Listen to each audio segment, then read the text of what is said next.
শুভেচ্ছাহীন জন্মদিন। সিদ্ধার্থ চক্রবর্তী। তোমার সঙ্গে আলাপ হওয়ার পর এই প্রথম তুমি আমার জন্মদিনে কোনো শুভেচ্ছা জানালে না। আমাদের মধ্যে দূরত্বটা ক্রমশই বাড়ছিল, তবে ভাবিনি সেই দূরত্ব আলোকবর্ষ পেরিয়ে গেছে। আমাদের সম্পর্কটা নেহাতি একটা অসম্পূর্ণ কাহিনী হয়েই রয়ে গেল।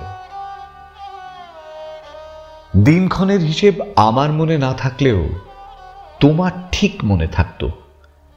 একসময় আমাদের আলাপের মাস পূর্তিতেও তুমি এই দিন আমার জন্য ক্যাডবেরি নিয়ে আসতে। অবশ্য সে সব অনেক অনেক বছর আগের কথা। সেই তুমি এবার আমার জন্মদিনটাই ভুলে গেলে। না, এটা মোটেই কোনো অপরাধ নয়। আমি এমন কোনো কেউকোটাও নই যে আমার জন্মদিন মনে রাখতেই হবে। তবু এই ঘটনা প্রমাণ করে আমি তোমার মন থেকে সম্পূর্ণই মুছে গেছি। সম্পর্ক ভেঙে মানুষ চলে যায়, পড়ে থাকে শুধু স্মৃতিটাই। আজকাল তোমাকে মেসেজ পাঠালেও দিনের পর দিন চলে যায়, কোনো রিপ্লাই আসে না। তাই আমার বলবার কথাগুলি বুকের মধ্যেই চেপে রাখি।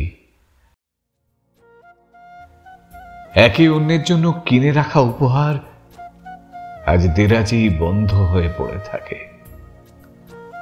খুব জানতে ইচ্ছে করে আমার ব্যবহার করার সেই কলমটা যেটা তুমি আমার কাছ থেকে নিয়ে নিয়েছিলে, সেটা কি আজও আছে তোমার কাছে, নাকি বাতিল আবর্জনা স্তূপে নিক্ষিপ্ত হয়েছে সেটা?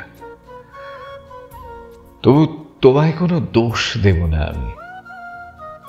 তুমি না এলে ভালোবাসার এই সুমধুর স্বাদটাই আমার জানা হতো না। তাছাড়া সেদিন তোমার আর আমার মাঝখানে এসে দাঁড়িয়েছিল পরিস্থিতি, তাই দূরত্বটা ছিল শুধুই সময়ের অপেক্ষা।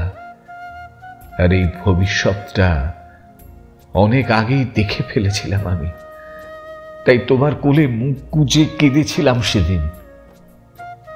তুমি আমার মাথার চুলে হাত বুলিয়ে আমায় সান্ত্বনা দিয়েছিলে, কিন্তু ভীরু প্রেমিক তার ভালোবাসাকে হারানোর আশঙ্কাকে ছাড়তে পারিনি।